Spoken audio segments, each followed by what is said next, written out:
कहानी के लेखक है धीरज साळुंके। मैं उस डरावनी रात को कभी नहीं भूल सकता जिस रात मैंने अपना सबसे अच्छा दोस्त सूरज पाटिल को खो दिया था। सूरज और मैं बचपन से ही एक दूसरे के साथ थे। सूरज मेरा दोस्त कम और भाई ज्यादा था।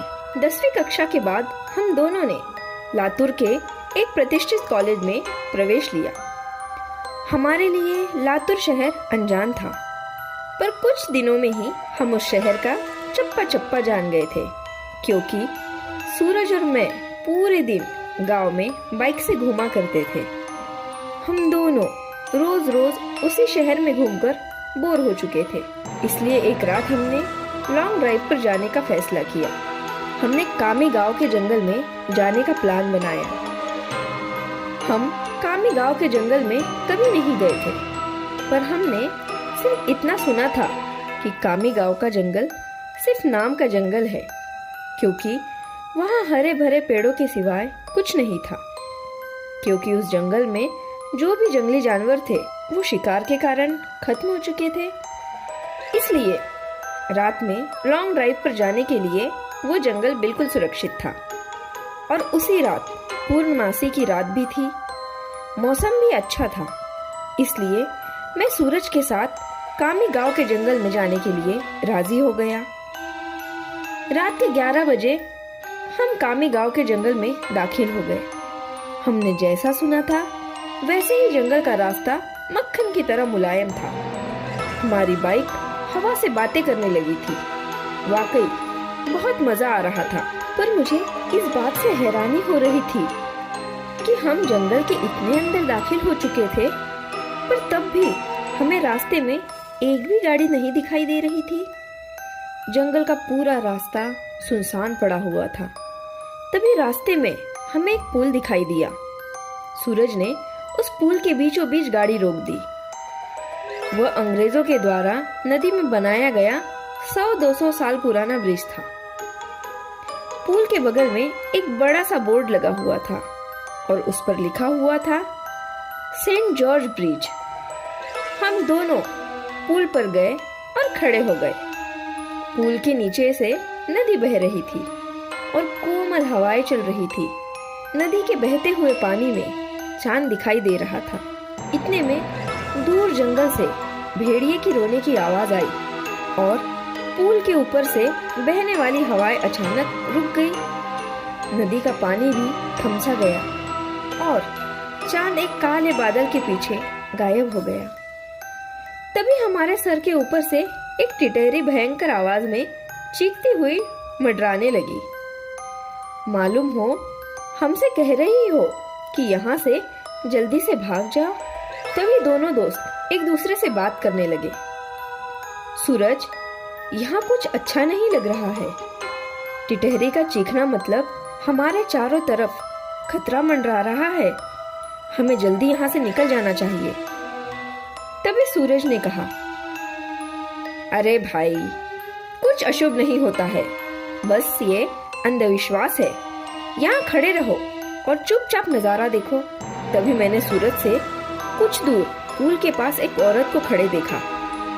दूर से तो वो दिखने में सुंदर लग रही थी, पर वो पुल के नीचे नदी में झांक रही थी। मैं उसकी तरफ देख रहा था कि इतने में वो औरत पुल के ऊपर चढ़ गई।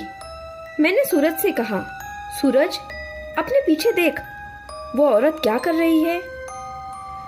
सूरज ने पीछे मुड़कर देखा और वो औरत अभी भी पुल की रेलिंग पर चढ़कर नदी में देख रही थी।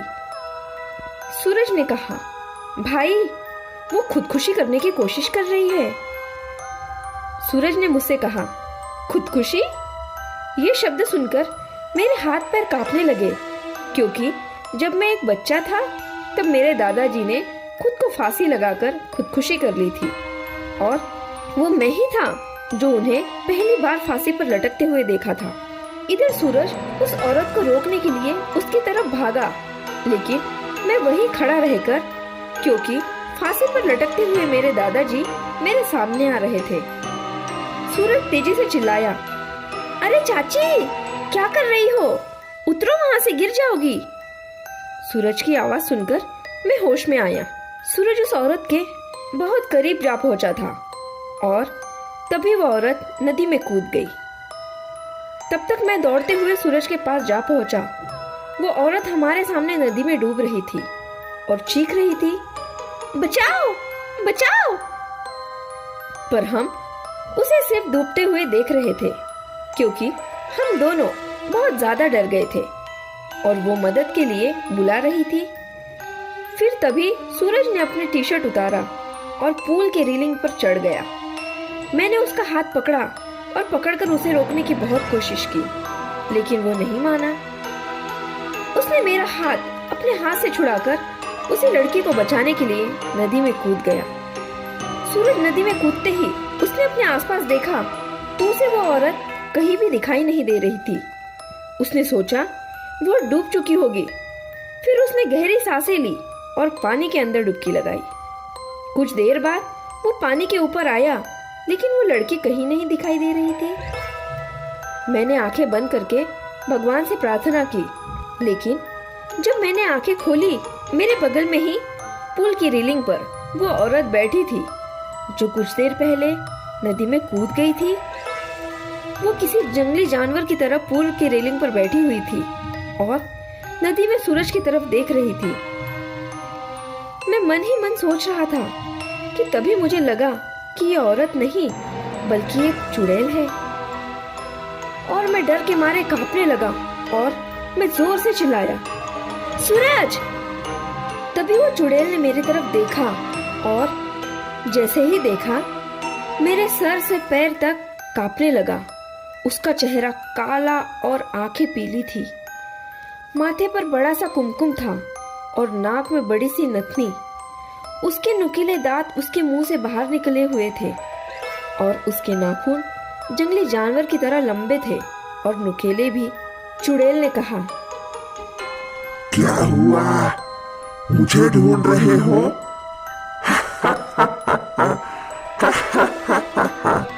सूरज पानी की सतह में से देख रहा था। उसे भी पता चल चुका था कि ये कोई औरत नहीं है बल्कि चुड़ैल है। सूरज हमें चौड़ी आंखों से देख रहा था। मैंने सोचा अब ये चुड़ैल मुझे इसी पुल पर चीर फाड़ कर कर मार डालेगी और फिर मेरे कच्चे मांस को चबा चबा कर खा जाएगी, क्योंकि मैं अकेले ही उसके पकड़ में आ गया था। और डर के मारे मैंने अपने पैंट में पेशाब कर दी। चुड़ैल ने कहा, डरो मत, मैं तुम्हें नहीं उसे अपने साथ नदी में ले जा रही हूँ। जब मैंने ये सुना तो मेरा दिल डर से दहल उठा। मैंने सूरज से चिल्लाते हुए कहा, सूरज, पानी से जल्दी बाहर निकलो, नहीं तो ये चुड़ैल तुम्हें पानी में ले जाएगी।